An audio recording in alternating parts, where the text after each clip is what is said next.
I've been fishing at this same spot for years. It's peaceful, quiet, and just a few steps away from my back porch. I never thought anything of it, just me, the water, and a fishing rod. Until the HOA decided they suddenly had a problem with it. It all started early one morning. The sun had just come up, and I had my coffee in one hand, fishing rod in the other. I walked down the small trail to the edge of the lake, like I always do. Set up my chair, baited my line, and cast out. Nothing special. Just a normal day.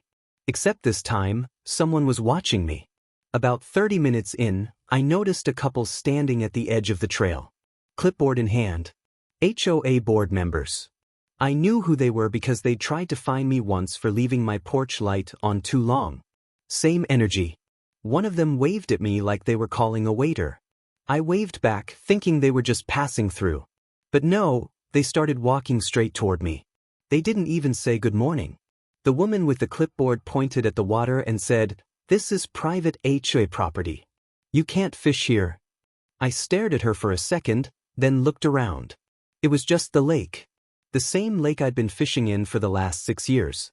I calmly told her, "Ma'am, I live right over there. I fish here all the time." She snapped back, "That doesn't matter. This is common area. You're in violation." I thought maybe she was just trying to sound important. So I smiled, reeled in my line, and told them they were mistaken. That didn't go over well. The man with her stepped in. Said he was the HOA vice president.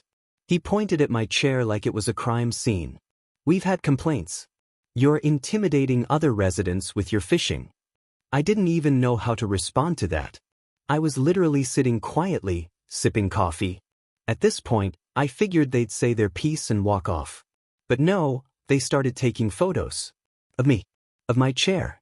Of my tackle box. I asked them what they were doing, and they said it was for documentation. I told them I wasn't moving and that if they had an issue, they could bring it up at the next meeting. That's when she pulled out her phone. You could hear the dial tone. She called 911. I thought she was bluffing.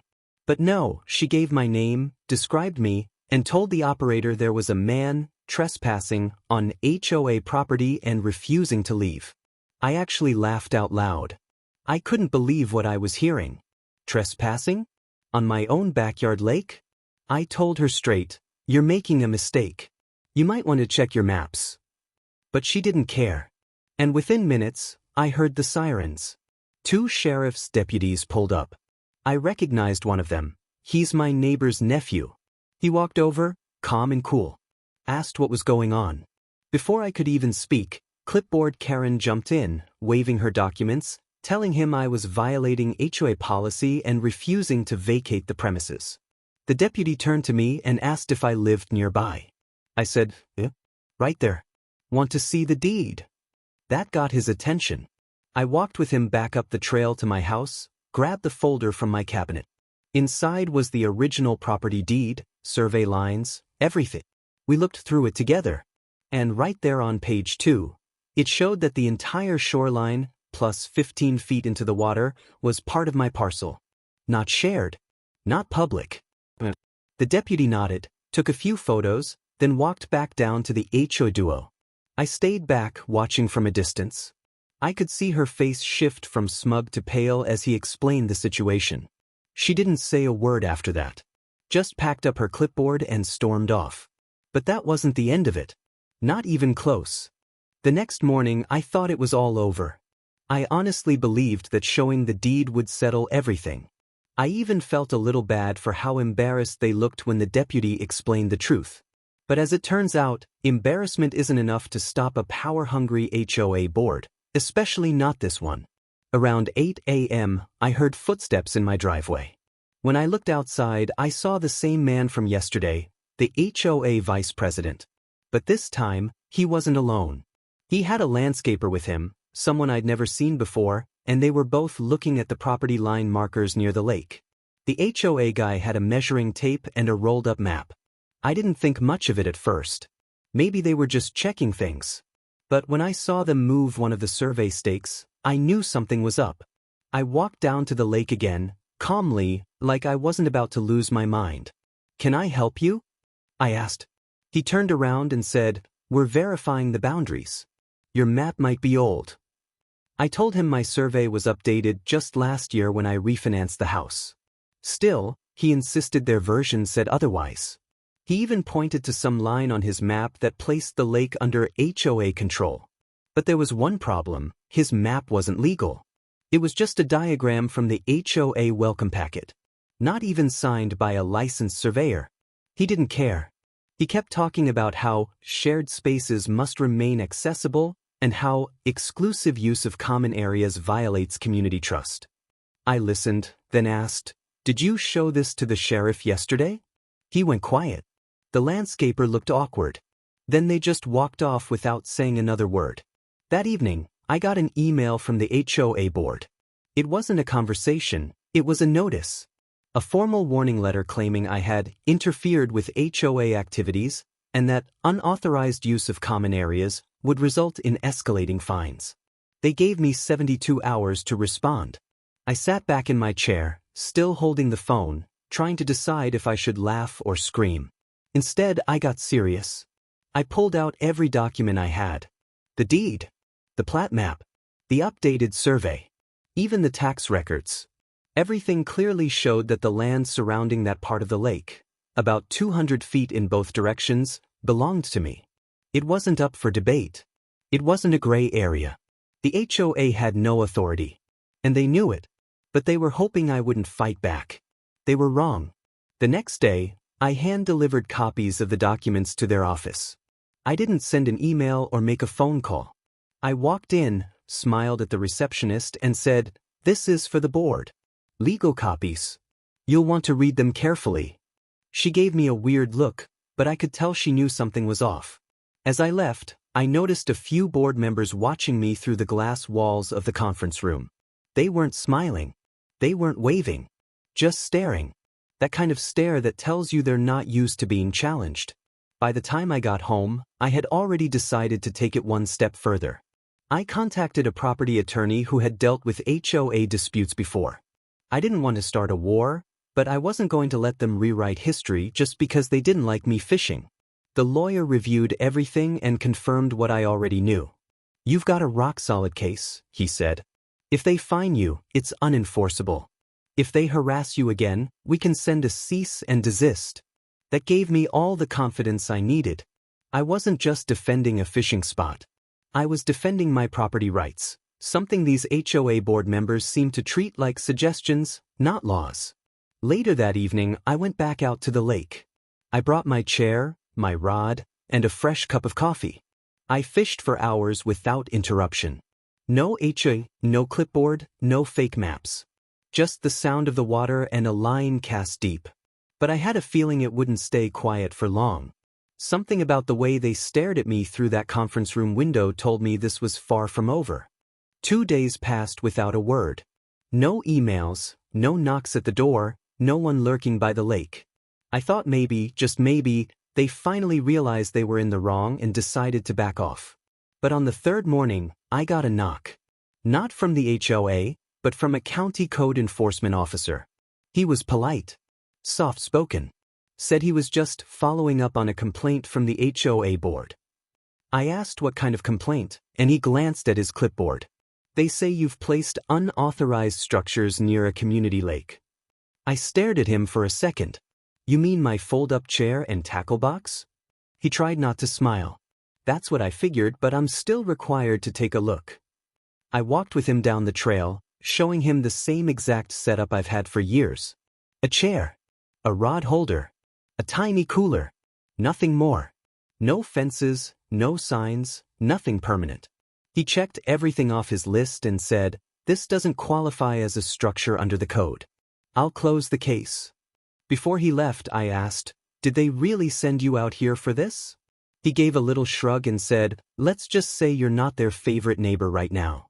So now the HOA was trying to weaponize county offices against me.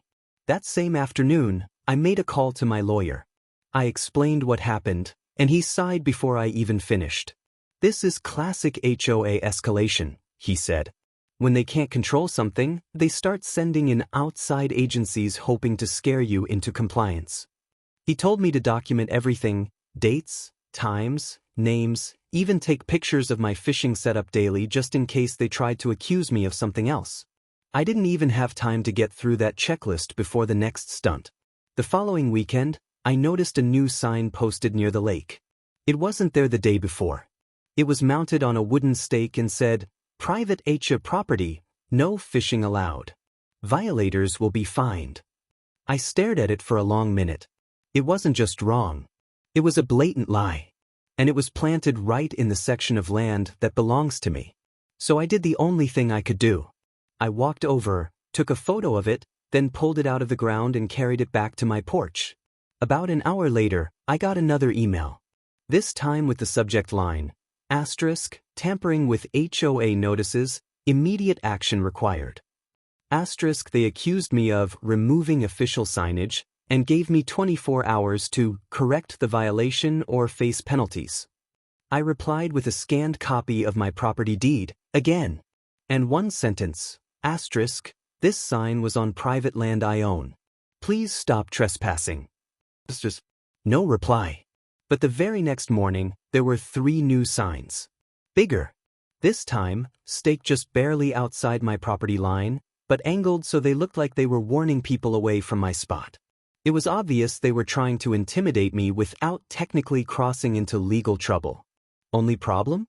They forgot one thing. I had GPS coordinates from my survey, and I wasn't afraid to use them. I hired a licensed surveyor to come mark my property lines again, this time with tall, visible stakes painted bright orange.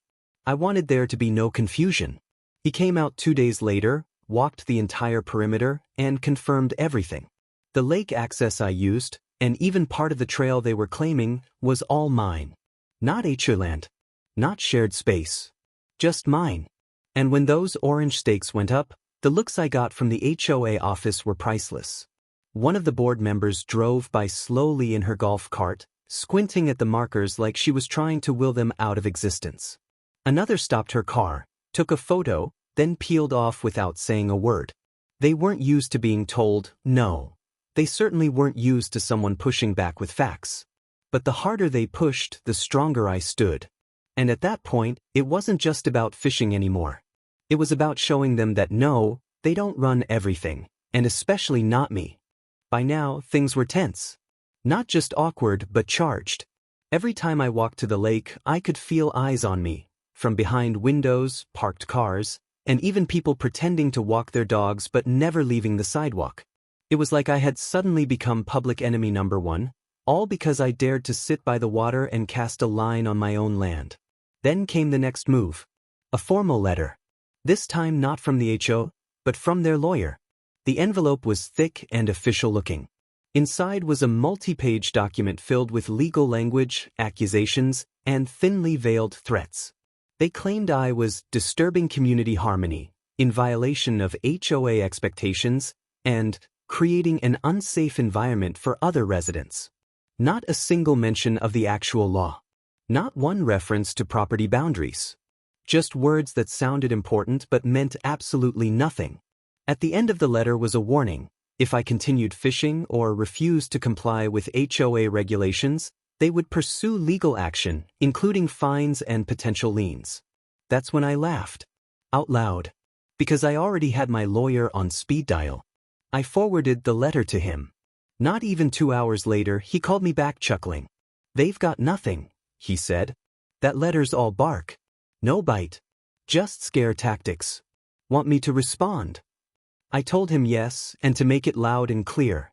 He drafted a response that was simple, sharp, and backed by real law. He attached copies of my deed, the land survey, and even satellite images showing exactly where my land met the lake. He included a cease and desist, warning them not to harass me further. And he sent it to their lawyer, the HOA board, and the county office, just to be sure. Things got real quiet after that. No more letters. No more signs. No more sudden dog walkers along my trail. It was like they had all retreated back into the shadows, licking their wounds and waiting for a new angle. I knew it wouldn't be the end, but it felt like a solid win. But then something strange happened. A few days later, I got a knock on the door. I opened it expecting another complaint, But instead, there stood a neighbor I hadn't spoken to much before. He looked nervous, kept glancing over his shoulder like he didn't want to be seen. He said, I just wanted to say, thank you for standing up to them. I blinked. What do you mean? He told me the board had been overstepping for a long time, sending threatening letters, charging mystery fines, and pushing people around who didn't know any better. Most folks just paid up to avoid conflict. But now, everyone was watching what I was doing, and people were starting to question the board's authority. He even told me 2 other neighbors had also gotten fines for walking near the lake, even though they were within their own boundaries. One of them was an older veteran who gave up trying to fight back after they warned him of violating HOA peace codes. That hit me hard. This wasn't just about me anymore. It was about a pattern, a group of people trying to control everything with fear and fake rules, hoping no one would call their bluff. And now that I had, others were beginning to speak up too. Later that evening, I got another message, this time from someone who used to be on the board. She sent me screenshots of internal emails. In them, board members talked openly about keeping people away from the lake to avoid noise complaints. One even joked, let's say it's a safety risk. That'll scare him off. They were trying to build a false narrative, on paper and in public, just to justify getting their way.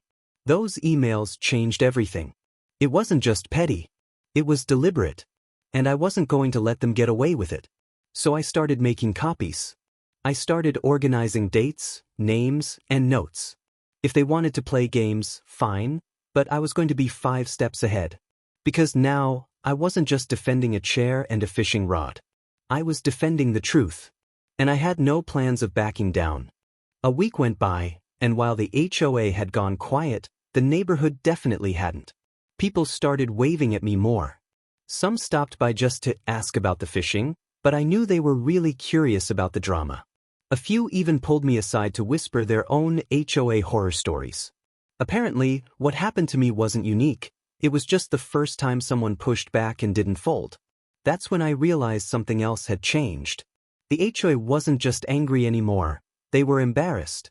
Their little power trip had turned into a neighborhood-wide joke. People were laughing at the fact they tried to ban a guy from fishing on his own property. It wasn't a good look, and they knew it. And when a power-hungry board starts to lose face, they don't apologize.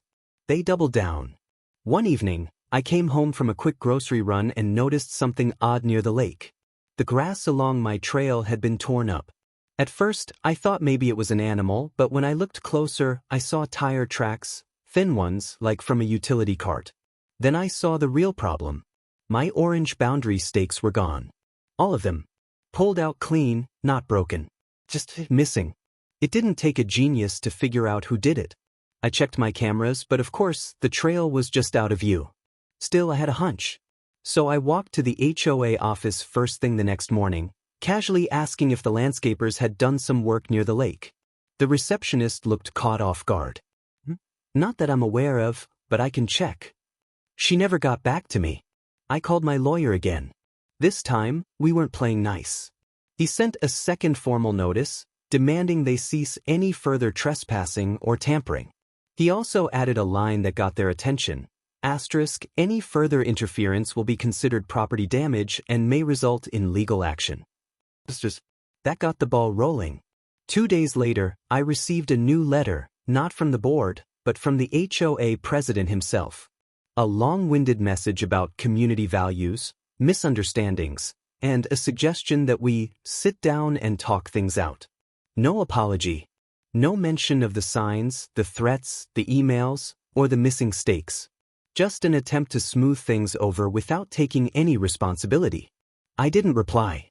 Instead, I filed a formal complaint with the county property office, just to have a paper trail. I also hired a contractor to install permanent boundary markers, metal ones with reflective caps and concrete bases. This time, they weren't going anywhere. I made sure to have the contractor take pictures at every step, date stamped and signed. Once they were in, I printed a laminated sign of my own. Private property, access restricted by owner, deed and survey on file. I didn't use threats. I didn't add HOA jargon. Just facts. That sign stayed up, untouched, for days. Not a single board member walked past. Not a single neighbor accidentally wandered too close. For the first time in weeks, the trail felt peaceful again. And I could actually enjoy the lake the way I used to, with no tension, no eyes on my back, just calm water and a quiet breeze. But the thing is, this wasn't about peace anymore. It was about principle. Because when people in power get too comfortable, they forget where their authority ends. They stop asking. They start assuming. And they bet on people being too afraid or too tired to fight back. But sometimes, they make the mistake of picking the wrong person. I didn't pick this fight. But I wasn't going to walk away from it either. Not when I had the truth. Not when I had the law. And definitely not when I had half the neighborhood suddenly realizing they'd been living under rules that weren't even real. Because the minute you expose that, everything starts to shift. About a week later, I found a folded note stuck in my front door. No envelope, no signature. Just a handwritten message on HOA letterhead that read, "We encourage cooperation, not conflict. Let's resolve this before it becomes bigger than it needs to be." At first glance, it sounded like a peace offering. But the more I read it, the more it felt like a warning. Not a legal one, just personal. The kind that says, "We're not done, we're just regrouping." So I did what I always do when I need to think things through. I grabbed my chair, a new pack of bait, and headed straight to my spot by the lake. That little strip of land had gone from peaceful to political, but it was still mine. And I wasn't giving it up for anything. I sat down, cast my line, and just listened to the water. But within 20 minutes, I saw something move in the tree line behind me. A shadow. Then two. They weren't close enough to confront me, but they were watching. Probably board members. Probably hoping I'd react, snap a photo, make a mistake they could twist into some new violation. I didn't give them that satisfaction. I sat still, calm, even smiled a little. By this point, I'd heard from 6 other neighbors with similar experiences. One was fined for having a flag that wasn't approved. Another was cited for parking her truck in her own driveway because it was too large. One guy even got a warning letter for trimming a tree on his own land. These people weren't lazy or careless. They were just tired. Tired of fighting with people who acted like they owned everything simply because they were on a board. But here's the thing. Once you show them they don't have that power, the game starts to fall apart. I invited a few of those neighbors to come by one afternoon. We sat on the porch, sipped iced tea, and compared paperwork. Turns out, the HOA had been misrepresenting rules for years, making up their own interpretations of the covenants and ignoring anything they didn't like. One neighbor pulled out her file and said, "They told me I couldn't have a shed here." The map showed she absolutely could. Another said, "They tried to bill me for shared maintenance, but I'm not even part of that parcel." That's when the idea hit me. What if we didn't just push back quietly? What if we started making noise? Real noise. I went online and started reading through the HOA bylaws. Took notes. Highlighted inconsistencies. Found out that elections were supposed to be held every 2 years. Ours hadn't had one in 4. They were just renewing themselves. I kept digging and found that some board members were using HOA funds for consulting, but no one knew what the consulting was for. So we started talking to more neighbors. Slowly. Carefully. Nobody wanted drama, but we were all fed up. Within a few days, we had a group of about a dozen homeowners, all with stories, documents, and a shared feeling of being pushed around. We didn't yell. We didn't start protests. We just started attending meetings. And that's when everything started shifting. The board didn't like it, not one bit. They tried to cancel one meeting last minute. They rescheduled another without notice. But the more they resisted, the more obvious it became they were afraid of accountability. They'd gotten comfortable ruling from the shadows. But now the lights were coming on. That next meeting was packed. Not just us, but people who hadn't shown up in years. Folks who said nothing during meetings before were suddenly raising hands, asking questions, pushing back. I didn't even have to say much. The community had found its voice. And all it took was one fishing rod, one property deed, and the willingness to say no when everyone else stayed quiet. The HOA had always counted on people being too scared or confused to resist. But now we weren't confused. And we sure as hell weren't scared. It didn't take long for word to spread beyond our little cul-de-sac. Neighbors from other parts of the community started showing up at meetings too. Some of them looked nervous, like they didn't want to be seen there. But they came anyway. One by one, they started asking the kinds of questions the board clearly didn't want to hear. Where are the yearly financial reports? Who approved the landscaping contract that doubled in cost? Why are there no bids from other vendors? Why haven't we had an election in years? You could see the panic start to grow on the board members' faces. They weren't used to being challenged. For years, they had operated like a private club, making decisions behind closed doors, sending out decisions as final facts, and hoping no one asked where the rules actually came from. But now, they had a room full of people asking for answers. At one point, the HOA president even tried to deflect with, "Let's not make this meeting about grievances." But someone right behind me shot back, "Why not? That's why we're all here." That moment hit hard. Because it wasn't just about my fishing spot anymore. It was about every quiet little decision they made, thinking no one would push back. Every letter, every fine, every veiled threat tucked into a fake policy, finally laid bare for everyone to see.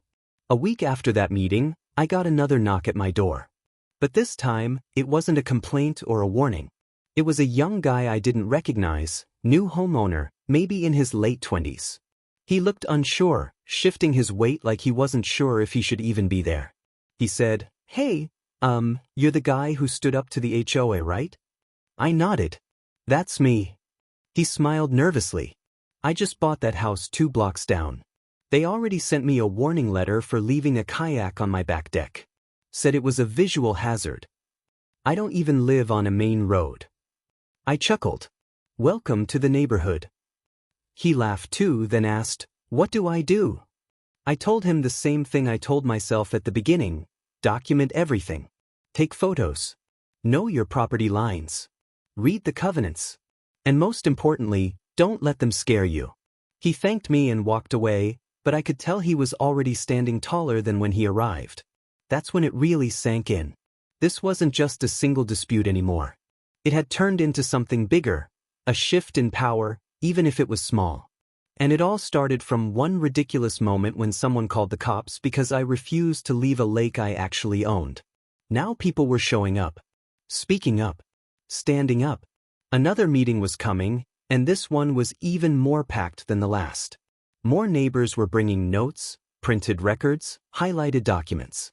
One lady had a binder full of violations she'd kept for 3 years, most of which had no legal standing at all. Another neighbor passed around copies of the bylaw section showing how elections were supposed to work. It was clear. The dam had broken. By the time the board tried to close the meeting early, people started chanting, "Vote! Vote! Vote!" It wasn't angry, just firm. Unified. Loud enough that the board couldn't ignore it. Eventually, the president raised her hands and said, "Fine. We'll look at scheduling a new election." You could tell it pained her to say it. But we weren't looking for promises. We were looking for action. That night, I sat by the lake again. No signs. No watchers. Just calm water reflecting the moonlight.